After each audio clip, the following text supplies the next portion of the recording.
Welcome to E69 news. Bhadrachalam Bhadradri Kothagudem జిల్లా అటవీ హక్కుల చట్టాన్ని కేంద్ర రాష్ట్ర పాలకులు తుంగలో తొక్కుతున్నారని, గిరిజనుల సాగులో ఉన్న భూములను పరిరక్షించాలని పట్టణంలోని బ్రిడ్జ్ సెంటర్ వద్ద ర్యాలీ, యూబీ రోడ్డు మీద ఆ సెంటర్ మీదుగా ITDA కార్యాలయం, ITDA ప్రధాన ద్వారం వద్ద ధర్నా. గత ప్రభుత్వం ఇచ్చిన పట్టాదారులపై కూడా కాంగ్రెస్ హయాంలో ఫారెస్ట్ అధికారులు కేసులు నమోదు చేస్తుంటే ప్రభుత్వం చూసి చూడనట్టు వ్యవహరించడం దుర్మార్గమని, పేద ఆదివాసీ గిరిజనుల సాగులో 4 ఎకరాల భూమి ఉంటే రేవంత్ రెడ్డి 2 ఎకరాలు వెనక్కి తీసుకొని మొక్కలు వేస్తామని చెప్పడం దుర్మార్గమని, అటవీ హక్కుల చట్ట పరిరక్షణ కోసం గిరిజన మరో ఉద్యమానికి సిద్ధం కావాలని పిలుపునిచ్చారు.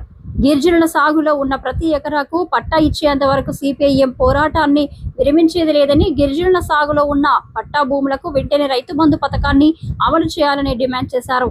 సమస్యల పరిష్కారానికి ITDA PO హామీ, గిరిజన సాగులో ఉన్న భూమి జోలికి వెళ్లవద్దని ఇప్పటికే ఫారెస్ట్ అధికారులకు ఆదేశాలు ఇచ్చామని తెలిపారు. గిరిజనులకు ఫారెస్ట్ అధికారులకు మధ్య ఉన్న సమస్యల పరిష్కారం కోసం ప్రతిపాదిస్తామని తెలిపారు.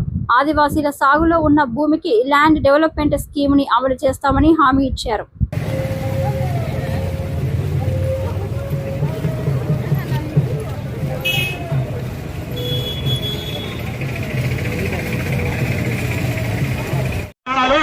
రేపు వర్షాకాలం అయిపోయిన తర్వాత పెద్ద ఎత్తున మహాపాదయాత్ర కొన్ని వేల మందితో మన భద్రాద్రి కొత్తగూడెం మొదలుపెట్టి ఏటూరు నాగారం ములుగు మీద నుంచి హైదరాబాద్ దాకా కూడా పెద్ద ఎత్తున పాదయాత్ర చేయడానికి కూడా మేమంతా సిద్ధపడుతున్నాం అనేటువంటి విషయాన్ని కూడా ఈ యొక్క రాష్ట్ర కేంద్ర ప్రభుత్వాలకి, నరేంద్ర మోడీకి, అదేవిధంగా రేవంత్ రెడ్డి కూడా మేము తెలియజేస్తా ఉన్నాం. ప్రైవేట్ ఆర్మీ వీళ్ళందరూ కలిసి మా మీద దాడులు చేస్తా ఉంటే అటు పోలీసుల యొక్క నిర్బంధం, ఇటు సలవజుడు యొక్క నిర్బంధం తట్టుకోలేక మేమందరం యువతలకు వచ్చాం. కానీ ఈ రోజు మేము 20 ఏళ్ల నుంచి ఇక్కడ వ్యవసాయం చేసుకుంటా ఉంటే మాకు ఈ రోజు రేషన్ కార్డు ఉంది, అదేవిధంగా మాకు ఇలా మంచినీళ్లు ఉన్నాయి, కానీ మాకు ఎందుకు క్యాస్ట్ సర్టిఫికేట్ ఇవ్వడం లేదని అడుగుతున్నారు. ఈ రోజు వాళ్ళంట ఆదివాసీలు కాదంట, వాళ్ళంట క్యాస్ట్ సర్టిఫికేట్ వాళ్ళకి ఇవ్వడం కుదరదట. ఇది ఎక్కడ అన్యాయం అని చెప్పి అడుగుతా ఉన్నాం. ఆదివాసీలు అనేవాళ్ళు ఈ భారతదేశంలో ఏ రాష్ట్రానికి చెందిన వాళ్ళైనా ఆదివాసీలే, వాళ్ళు కోయతగ ప్రజలే. అదేవిధంగా ఛత్తీస్గఢ్ రాష్ట్రానికి, తెలంగాణ రాష్ట్రానికి ఏమాత్రం కూడా అడివంతా కలిసే ఉంటుంది, గ్రామాలన్నీ కలిసే ఉంటాయి. కానీ ఈరోజు వాళ్ళు వేరు వీళ్ళు వేరు అని చెప్పేసి వాళ్ళ క్యాస్ట్ సర్టిఫికేట్ ఇవ్వడం లేదు. ఇలా SIR తీసుకొచ్చారు.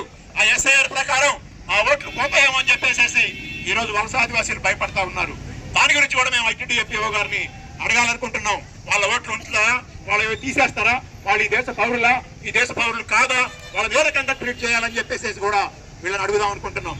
కాబట్టి సోదరులారా, ఈ రోజు ఎక్కడైతే హక్కుపత్రాలు ఉన్నాయో అక్కడ 3 ఫేజ్ కరెంట్ కావాలి, వాళ్ళకి సాగునీరు కావాలి, వాళ్ళకి మంచినీళ్లు వ్యవసాయం చేసుకోవడానికి సాగునీరు బోర్లు కావాలని చెప్పేసి కూడా మన వాళ్ళు డిమాండ్ చేస్తా ఉన్నారు. ఈ డిమాండ్ అన్నింటినీ కూడా